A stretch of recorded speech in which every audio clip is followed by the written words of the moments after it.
নমস্কাৰ, মোৰ আজিৰ ভিডিঅ'টোলৈ আপোনালোক সকলোকে স্বাগতম জনালোঁ। আজি মই পুনৰ আপোনালোকৰ ওচৰলৈ আহিলোঁ এটা কথাৰ বিষয় লৈ আলোচনা কৰিম বুলি ভাবি। বিষয়টো বাৰু কি জানেনে? জুবিন দাক লৈ ইমান সমালোচনা। 2024 বৰ্ষতো চাগে জুবিন দাৰ বাবে বেয়া নেকি বাৰু? চোৱা চিতা নকৰিলে নেকি চাগে? ইমান বেছিকৈ জুবিন দাৰ বিষয়ে সমালোচনা হৈ আছে, ভাল লাগিছেনে বাৰু শুনিবলৈ? কিন্তু তেওঁতো অকণো কেৰেপো কৰা নাই। আমিতো গমেই পাই আছোঁ তেওঁ কেৰেপ কৰা নাই। তেওঁ কেৰেপ কৰা বিধৰ মানুহো নহয়। আমিতো ইমান বছৰে যেতিয়াৰ পৰা আমি দূৰৰ পৰাই হ'লেও পাইছোঁ, ওচৰৰ পৰা বাৰু পোৱা নাই। কিন্তু আমি জানো তেওঁ কেৰেপ কৰা বিধৰ মানুহ নহয়, সেইবাবে তেওঁ চবতেই আলোচনা হয় আৰু তেওঁ সেইখিনি ভালে পায় যেন লাগে। প্ৰথমতে তেওঁ এটা ষ্টেজত এটা গান গাই থকাৰ অৱস্থাত মহিলাৰ লগত কিদৰে গাই থকাৰ অৱস্থাত যিগৰাকীয়ে তেওঁৰ লগত সংগীত চৰ্চা কৰি আছিলে, গাই আছিলে মানে, তেওঁৰ লগত বেয়া ব্যৱহাৰ কৰিছে বুলি একদম মানে সমালোচনাৰ শেষ নাই। ময়ো তেতিয়া অকণমানকৈ ভিডিঅ' প্ৰস্তুত কৰিছিলোঁ, যিসকলে চাইছে গমেই পাইছে। তাৰ পাছতে তেওঁৰ প্ৰগ্ৰেম চলি আছে, যিহেতু বহাগৰ মাহ শেষ হোৱা নাই, এতিয়াও ফাংচনবোৰ শেষ হোৱা নাই, চলি আছে। তাৰ পাছতে শুনিলোঁ যে মাজুলীততো আৰু সেয়া বহুত বেছিয়ে হৈ গ'ল। তেওঁ সন্মানো পালে আৰু মাজুলীতেই, আৰু তেওঁৰ সমালোচনাও হ'ল আকৌ বেছিকৈ মাজুলীৰ পৰাই। কিয় হ'ল? মাজুলীত মানে তেওঁ এটা কথা আছে, তেওঁ খুব এটা শব্দ কয়, ঘেণ্টা। শব্দটো তেওঁ বহুত বেছি ব্যৱহাৰ কৰে, আৰু সেই বস্তুটো আচলতে চবতে ব্যৱহাৰ হ'লে বেয়া শুনি বুলি কোৱা হয়। আৰু তেওঁৰ সেইটো স্বভাৱ আমি সকলোৱে জানো, যিখিনিয়ে জানো। কিছুমান পৰিৱেশত আচলতে সেই শব্দটো কোৱাৰ বাবে চবেই ভাল নুশুনে। সমাজ লৈ কথা কিছুমান থাকি যায়। আমি হোৱা হ'লে চাগে তেনেকুৱা ভাবিলোহেঁতেন, কিন্তু জুবিন দাই নাভাবে। আৰু এটা কথা হ'ল, ডাঙৰ কথা হ'ল, এইবাৰ মহাপ্ৰভু বুলি কিয় আমি প্ৰভু নেকি? আমি মহাপ্ৰভু নেকি? মানে মানুহক মানুহে কিয় কাৰণে মহাপ্ৰভু ক'ব? কিদৰে মহাপ্ৰভু হ'ব পাৰে? তেওঁৰ যুক্তি হিচাপৰ পৰা চাবলৈ গ'লে জুবিন দাইনো কি ভুল কথাটো কৈছে? মানুহনো মহাপ্ৰভু হ'ব পাৰে জানো? আমাৰ দৰে একেই মানুহ, তেওঁ কেনেকৈ মহাপ্ৰভু হ'ল? কিন্তু সেই সমাজখনত আচলতে মাজুলীৰ সত্ৰাধিকাৰসকলে তেনেকৈ ৰাখিছে সমাজখন, আগৰ এটা কিছুমান সমাজৰ নিয়ম মতে বান্ধি ৰাখিছে সত্ৰখন, আৰু সেইখিনি বান্ধি ৰখাৰ বাবেই হয়তো মানুহে কিছুমানে সন্মান বস্তুটো অলপ এতিয়াও চিন্তা কৰি বাছি চলি আছে। কিন্তু আজিৰ দিনত কোনেও কাকো সন্মান নকৰে, কোনেও কাকো ভাল ব্যৱহাৰ নকৰে। সেইখিনি যদি মানি নচলিলেহেঁতেন হয়তো আজি সিমানকণো নাথাকিলেহেঁতেন। যদি মহাপ্ৰভু বুলিয়েই হওক, সত্ৰাধিকাৰ বুলিয়েই হওক, মূৰটো যদি তেওঁলোককেই নুদুৱালেহেঁতেন, আজিতো আৰু মূৰ দোৱা মানুহ নাই কাৰো ওচৰত কোনো। গতিকে সেইবিলাক কাৰণে সেই সমাজখনত জুবিন দাই কোৱাৰ বাবে সেইটো এটা সমালোচনা হ'ল। বহুত ডাঙৰ কথা, সেই সমাজখনৰ কাৰণে সেইটো বহুত ডাঙৰ কথা যে কিহৰ মহাপ্ৰভু? মই মহাপ্ৰভু নেকি? মানুহকনো মহাপ্ৰভু ক'ব লাগেনে? মানুহনো মহাপ্ৰভু হ'ব পাৰেনে?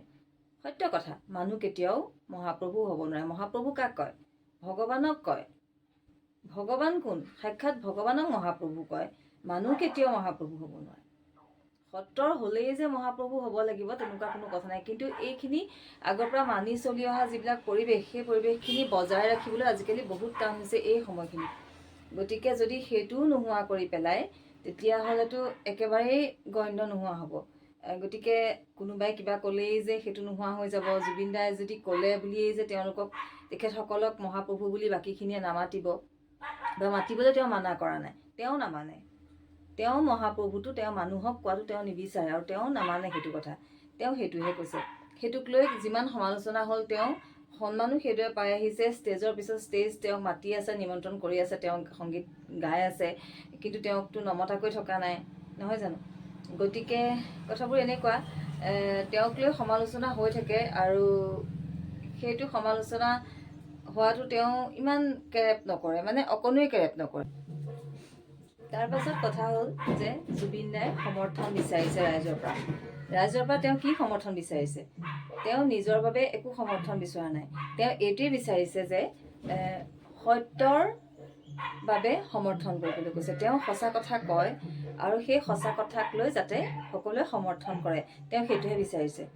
তেওঁ সঁচা কথা কয়, খোলাকৈ কয়, সকলোৰে মুখৰ আগত কয়, তেওঁ পিছত নকয়।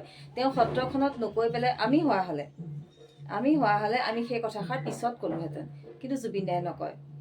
তেওঁ সঁচা কথাখিনি মুখৰ আগতেই কোৱা এটা স্বভাৱ আছে, গতিকে তেওঁ ক'লে আৰু তেওঁ কোটিটকীয়া গাড়ী লৈ আহিছোঁ বুলি কৈছে, তেওঁ ক'লে আৰু তেওঁ সেইটো অহংকাৰ বুলি কোনোবাই ভাবিছে, তেওঁ কেৰেপ নকৰে। কিন্তু আচলতে তেওঁক যদি ভালকৈ ভাবা যায়, তেওঁক বুজা যায়, তেতিয়া তেওঁ এইটোহে কৈছে যে তেওঁ এখন চাইকেলত ঘূৰি সেই যোৰহাটৰে তেওঁৰ কৈছে, তেওঁ যোৰহাটৰে তেওঁৰ অৰিজিনেল, গতিকে তেওঁ যোৰহাটৰে হৈ পেলাই যোৰহাটতে চাইকেল চলাই ডাঙৰ হৈ তেওঁ আজি কোটিটকীয়া গাড়ী লৈ মাজুলীলৈ আহিছে। তেওঁ মাজুলীৰে বা যোৰহাটৰে তেওঁৰ ল'ৰা আচলতে। তেওঁ সেইখিনি কথা কৈছে, কিন্তু কোনোবাই ভাবিছে যে অহংকাৰ। জুবিন দাক আগে পিছে যেন পোৱা নাই, নতুনকৈ পাইছে, তেনেকুৱা কিছুমান মানুহে মন্তব্য প্ৰদান কৰিছে। মই আৰু কৈ থকা নাছিলোঁ, কিন্তু আকৌ মোৰ ক'বৰ মন গ'ল এইটো কাৰণে যে গোসাঁই সত্ৰখনত থাকিলে মহাপ্ৰভু যে হ'ব নোৱাৰে। আচলতে মানুহ মানুহেই, কিন্তু আমাৰ সেই বান্ধ এটা আছে বাবে আমাৰ নিচিনা মানুহখিনিয়ে হয়তো কোৱা হ'লে সেইটো চিন্তা কৰি পেলাই কথাষাৰ ক'লোহেঁতেন, কিন্তু জুবিন দাই চিন্তা নকৰে আৰু তেওঁ কেৰেপো নকৰে। তেওঁ কোনোবাই সমালোচনা কৰিছে বুলি তেওঁ নক'ব সেইটোতো নহয়, তেওঁ যে গান নাগাব সেইটোতো নহয়। আৰু তেওঁ সেই ষ্টেজত সেইটো প্ৰগ্ৰেম কৰি যোৱাৰ পাছত সিমানখিনি আলোচনা হৈ গ'ল মহিলাৰ প্ৰতি তেওঁ বেয়া ব্যৱহাৰ বুলি উলিয়াই পেলাই। তেওঁতো আকৌ ষ্টেজত গৈছে, তেওঁক নিমন্ত্ৰণ কৰিছে, তাৰ পাছতো মাজুলীলৈ সেয়া মাতিছে, তেওঁ গৈছে, নহয় জানো? গতিকে তাৰ পাছত তেওঁৰ সমালোচনা, তাৰ আগত এটা আছিলে সমালোচনা, জুনিয়ৰ জুবিন এটা সৰু ল'ৰা, জুনিয়ৰ জুবিন, তেওঁ জুবিনৰ মানে একেই কথা কয়, জুবিন যেনেকৈ থাকে জুবিনৰ ষ্টাইল সকলোখিনি তেওঁ মানে একদম জুবিনৰ দৰে থাকে, গতিকে তাক সকলোৱে জুনিয়ৰ জুবিন বুলি কয় আৰু সিও নিজকে তেনেকৈ থাকি ভাল পায়। জুবিনক যিহেতু তেওঁ বহুত বেছি ভাল পায়। তেতিয়া জুবিনে কথাষাৰ যেতিয়া গম পাইছিলে কৈছিলে পাগল বুলি, সেই কথাটোক লৈ পেলাই খুব সমালোচনা হৈছিলে। আচলতে তেওঁ সেইটো কোৱা নাছিলে, মই যিটো বুজিছিলোঁ তেওঁ এইটো কৈছিলে, যদি সেইখিনিকে নকল কৰি থাকে যে জুবিন দা কেনেকৈ থাকে, জুবিন দাই কি ষ্টাইলত কথা কয়, জুবিন দাই কিদৰে কথা কয়, সেইখিনি যদি নকল কৰি পেলাই তেওঁ সদায় থাকি জুবিনক ভাল পোৱাটো বুজাবলৈ যায়, তেওঁ এদিন পাগল হ'বগৈ, সেই অৰ্থটোত কৈছিলে। জুবিনেতো নিজেই প্ৰথমতে সেইবিলাক কৰি পেলাই জুবিন গাৰ্গৰ পৰিচয় পোৱা নাছিলে, তেওঁ সংগীত চৰ্চা কৰি পৰিচয় পাইছিলে, গতিকে তেওঁ গান গাওক। সংগীতত থাকিলেহে জুবিন গাৰ্গৰ পৰিচয়।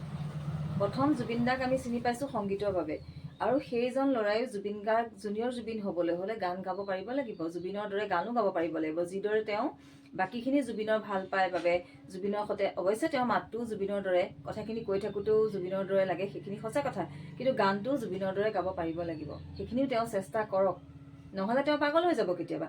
আচলতে তেওঁ সেইটো অৰ্থত কৈছিলে, কিন্তু সেইটোকে তেওঁক পাগল বুলি কৈছে বুলি জুবিনক লৈ সমালোচনা, নহয় জানো? এতিয়া মাজুলীত সেয়া ডাঙৰ কথা হৈ গ'ল, মাজুলীতটো আৰু ডাঙৰ কথা হ'ল দিয়কচোন, মহাপ্ৰভু অপমান কৰি থৈ অহা বুলি।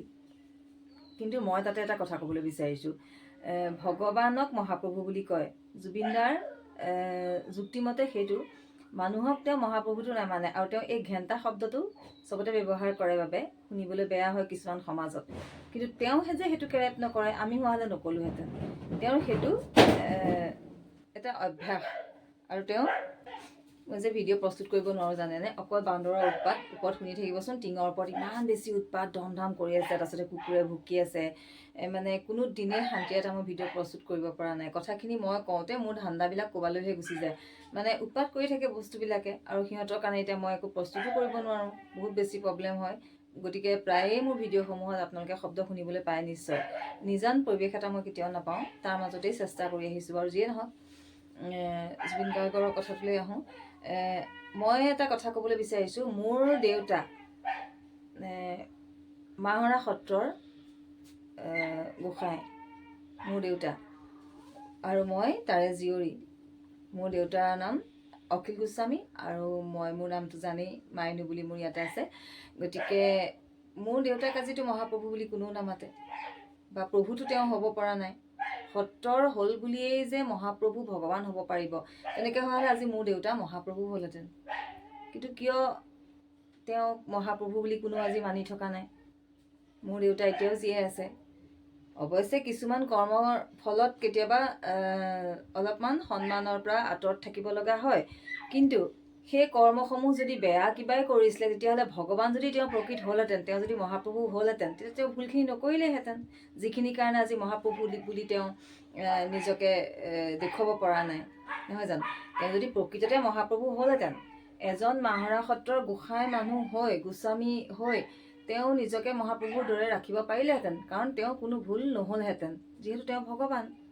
কিন্তু তেওঁ যদি ভুল কৰিছে, তেওঁ কেনেকৈ ভগৱান হ'ব? ঠিক সেইদৰে একেজন মানুহকে আমি মহাপ্ৰভু বুলি কোৱা নাই জানো? জুবিনে সেইটোৱে কথা কৈছে, আচলতে মানুহ কেতিয়াও ভগৱান হ'ব নোৱাৰে, হয়নে নহয়? তেওঁক সমালোচনা কৰি একো লাভ নাই। তেওঁ আচলতে কিছুমান সমাজত কিছুমান কথা ক'ব নালাগে বুলি তেওঁ নাভাবে।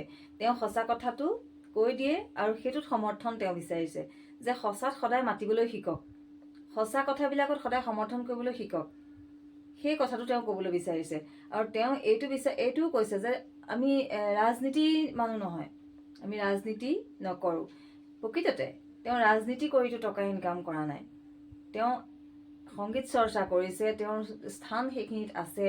আজি তেওঁ কিমান বছৰ সংগীত চৰ্চা কৰিছে, তেওঁ আজি সেইখিনি কৰি কৰি কৰি গৈ তেওঁ আজি কোটি টকীয়া গাড়ী এখন চলাই অহা যোৱা কৰিব পাৰিছে। তেওঁৰ কথাবোৰ তেনেকুৱা। আচলতে কথাবোৰ বুজি পোৱাই তেনেকেই বুজি পাব, বুজি নোপোৱাই তেওঁক নাপায়। গতিকে কথাবোৰ সেইবোৰ, আৰু সেই কথাবিলাক মই ভাল পাওঁ। জুবিন দাৰ সদায় সমৰ্থনত আছোঁ, আগৰ পৰাই। যেতিয়াৰ পৰা তেওঁৰ গান শুনিছোঁ তেওঁক ভাল পাওঁ। তেতিয়া পিছে জনা নাছিলোঁ তেওঁৰ কথাবিলাক কেনেকুৱা, তেওঁৰ যুক্তিবোৰ কেনেকুৱা, কিন্তু এতিয়াতো আৰু জনা হ'লোঁ, কেতিয়াবাৰ পৰাই জানো। গতিকে তেওঁৰ কথাত সদায় সমৰ্থন কৰোঁ। তেওঁ বেয়াকৈ কোৱাটোক বেয়া বুলি, তেওঁ আচলতে বেয়া বুলি নলওঁৱেই, তেওঁ বেয়াকৈ কৈছে বুলি নাভাবোৱেই সেই কথাটো। কিন্তু সেইটো যিখিনি মানুহৰ সন্মানত লাগে তেওঁলোকে ভাবিব, দুখ নাই মানে। মই এতিয়া কৈ গ'লোঁ অলপ আগতে যে সমাজৰ লৈ পেলাই আচলতে কথা কিছুমান চলে। তেওঁ যিকেইটা কথা কৈ থাকে সেইখিনি আচলতে সেই সত্ৰৰ নিচিনা সমাজ এখনত শোভনীয় হোৱা নাই সেইখিনি সমাজৰ বাবে। কিন্তু সেইটো তেওঁতো কেৰেপ কৰা নাই, তেওঁ সত্য কথাটো কৈছে। আৰু যিহেতু তেওঁ পিছত কথা নকয়, তেওঁ সেইখিনি সময়তে বস্তুটো অনুভৱ কৰিলে, গতিকে তাতে কৈ দিলে। তেওঁ পিছত আৰু সেইটো কথা কাৰোবাৰ আগত ক'বলৈ অহা মানুহ জুবিন গাৰ্গ নহয়। গতিকে তেওঁ ক'লে, আৰু তেওঁৰ কাৰোবাক সন্মানত ব্যাঘাত জন্মালে, তেওঁ প্ৰভু ঈশ্বৰক ব্যাঘাত জন্মালে, সেইটো হৈ সমালোচনা হ'ল, অপমান কৰিলে। গতিকে কিন্তু তেওঁ নাই ভবা, তেওঁ এতিয়াও ভবা নাই সমালোচনা হওঁতেও। অৱশ্যে তেওঁ ক্ষমা খুজিলে, কিবা এটা ভুল কৰিছিলোঁ আৰু কিবা এটা কৈ দিলোঁ কৈছে আৰু। কাৰণ তেওঁ ইমানো ডাঙৰ নহয়, তেখেতসকলক হয়তো বয়সৰ সন্মান কৰি পেলাই হয়তো জুবিন গাৰ্গে কৈছে যে সত্ৰাধিকাৰ মহাপ্ৰভু বুলি নাভাবি হ'লেও যে ডাঙৰক তেওঁ ক'ব নালাগিছিল, সেই বুলিয়ে হয়তো তেওঁ ক্ষমা বিচাৰি কথাষাৰ ক'ব লাগিব, সেইটো হয়। কিন্তু তেওঁ আচলতে সেই কথাটো তেওঁৰ ক'ব নালাগিছিল সেই সমাজখনতহে, আমি কেতিয়াও নকলোহেঁতেন। কিন্তু জুবিন গাৰ্গ তেনেকুৱাই, সেইবাবে সঁচা কথা তেওঁ চবতেই কৈ কৈ তেওঁৰ এটা অভ্যাসত পৰিণত হ'ল। আচলতে তেওঁ সেইবাবেহে কৈছে তেনেকুৱা কিছুমান কথা। গতিকে আমি সদায়, মই বিশেষকৈ তেনেকুৱা কথাৰ সমৰ্থনত আছোঁ, যিহেতু ময়ো তেনেকুৱাই মানুহজনী। অৱশ্যে মই জুবিন দাৰ দৰে ইমান সাহসত য'তে ত'তে যি টি কথা ক'ব পৰা মোৰ একো নাই বাবে আমি সৰু মানুহৰ নিচিনা হৈ আছোঁ। মানে আমাৰ সমাজত আমিবোৰ সৰু মানুহ, আৰু মানে আমাৰ টকা পইচা গাড়ী ঘোঁৰা নাই, গতিকে আমি সৰু মানুহ, আৰু গতিকে আমি কিছুমান কথা কোৱাৰো ব্ৰেক মাৰি চলিব লাগে। কিছুমান কথা আমি চব জেগাত কৈ দিব নোৱাৰোঁ জুবিন দাই কোৱাৰ দৰে।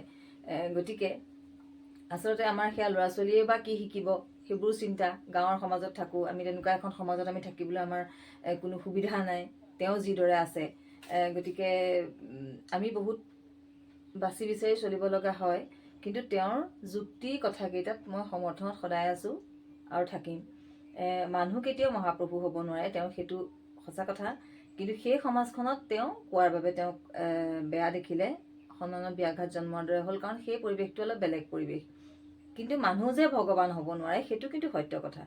কিন্তু মহাপ্ৰভু বুলি মূৰটো দোৱাই থকাৰ বাবেহে আজি কিছু লোকে ডাঙৰক সন্মান কৰি মূৰটো দোৱাইছে, নহ'লেতো সেইকণো নকৰিলেহেঁতেন।